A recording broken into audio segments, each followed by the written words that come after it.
அந்த எதிர்கட்சிகளை பார்த்து கேளுங்க. ஒருத்தர் வந்து 2014 சொன்னாரு, நாங்க வந்து விவசாயிகளுடைய வருமானத்தை இரட்டிப்பாக்குவோம் அப்படின்னு சொன்னாங்க.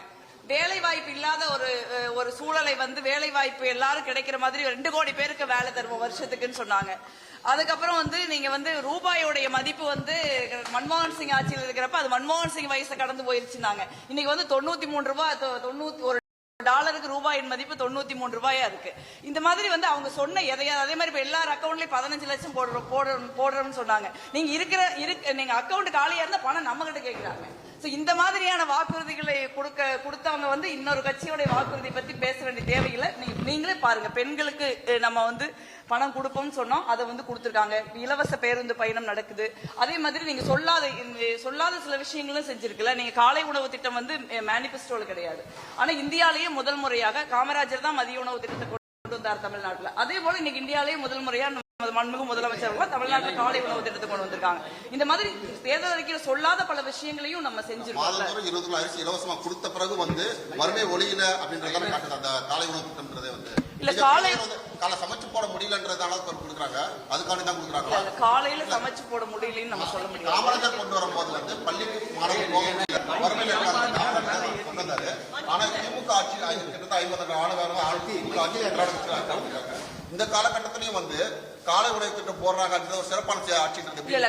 எப்பவுமே வந்து நீங்க பாத்தீங்கன்னா ஒரு சமூகத்துல ஒரு வளர்ச்சிங்கிறது வந்து படிப்படியா தான் வரும். நீங்க ஒரு குறிப்பிட்ட சதவீதம் பேர் வந்து மிடில் கிளாஸ்ல இருந்து அப்பர் மிடில் கிளாஸ் போவாங்க. அதே மாதிரி லோயர் மிடில் கிளாஸ்ல இருந்து மிடில் கிளாஸ்க்கு வருவாங்க. அப்புறம் புவர் கிளாஸ்ல இருந்து லோயர் மிடில் கிளாஸ்க்கு வருவாங்க. இப்படிதான் வறுமையை வந்து கட்டங்கட்டமா தான் உலகெங்கும் எல்லா நாடுகளையும் ஒழிக்க முடியும். தமிழ்நாட்டை பொறுத்த வரைக்கும் நிறைய சிறப்பான வறுமை ஒழிப்பு திட்டங்களை வந்து நம்ம செஞ்சிருக்கோம். பட் இன்னும் வந்து கொஞ்சம் வறுமை இருக்கு. நெக்ஸ்ட் ஒரு அடுத்த 5 ஆண்டு காலம் இதே மாதிரி ஒரு சிறப்பான ஆட்சி இருந்ததுன்னா அதுவும் வந்து முழுக்க ஒழிக்கப்படும் நான் நினைக்கிறேன்.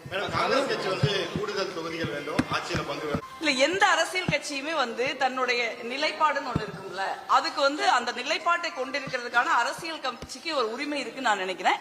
அதற்கான ஒரு காலம் இருக்கு. எந்த ஒரு நிலைப்பாட்டை ஒரு கையிட வேண்டிய தேவை எங்களுக்கு என்ன இருக்கு? அது ஒண்ணு பெரிய குற்றம் கிடையாது இல்ல. சோ அதற்கான ஒரு காலம் இருக்கு.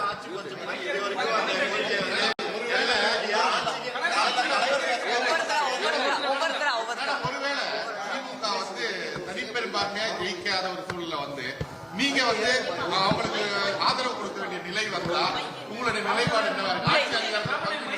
அழுத்தமா சொல்லுவீங்க? என்னை பொறுத்த வரைக்கும் இந்த தேர்தலில் இந்தியா கூட்டணி மகத்தான வெற்றி பெறும்.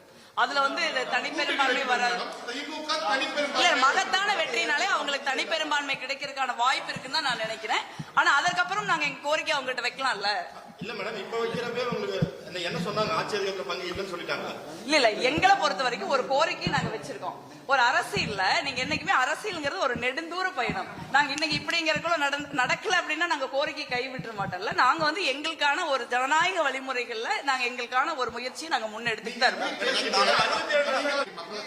இல்ல, இதுல எந்த பிரச்சனையும் இல்லையே. நாங்க வந்து ஒரு 22 ஆண்டு கால கூட்டணி, ஒரு ஆல் வெதர் கூட்டணின்னு சொல்லலாம். ஒவ்வொரு கட்சி, காங்கிரஸ் கட்சியுடைய கடினமான காலகட்டத்தில் திமுக கூட இருந்திருக்காங்க. திமுக கட்சியினுடைய கடினமான காலகட்டத்தில் நாங்க கூட்டணியில இருந்திருக்கோம். இப்ப வந்து ஒரு கூட்டணியில தான் இருக்கிறோம். அப்படிங்கிறப்ப வந்து அந்த கூட்டணி வந்து 5 ஆண்டு காலம் ஒரு வெற்றிகரமான ஆட்சியை வந்து தமிழ்நாட்டில் நடத்தி இருக்குது. தமிழ்நாட்டினுடைய எதிர்காலத்தை கருத்தில் கொண்டு நாங்க இந்த தேர்தலை ஜெயிக்க பார்ப்போம். நீங்க வந்து பாஜக கையில தூக்கி தமிழ்நாட்டை கொடுக்கறக்கா நாங்கெல்லாம் இங்க இருக்கோம். அது வந்து எவ்வளவு பெரிய பேரழிவை வந்து இந்தியா முழுக்க நிகழ்த்தி இருக்குதுன்னு நம்ம பாக்குறோம். அந்த மாதிரி ஒரு பேரழிவுக்கு தமிழ்நாட்டுக்கு வந்துடக்கூடாது. பாஜகவிடமிருந்தும் பாஜகவினுடைய கைப்பாவையா இருக்கிற அதிமுகவிடமிருந்தும் தமிழ்நாட்டை காப்பாற்ற வேண்டும். தமிழ்நாட்டினுடைய எதிர்காலத்தை வந்து ஒரு சிறப்பான ஒரு எதிர்காலமா இருக்கணுங்கிறதா எங்க எல்லாருக்கும் முன்னாடி இருக்க முடியுமே ஒழிய வேற விஷயங்கள் இருக்க முடியாதுன்னு நான் நினைக்கிறேன்.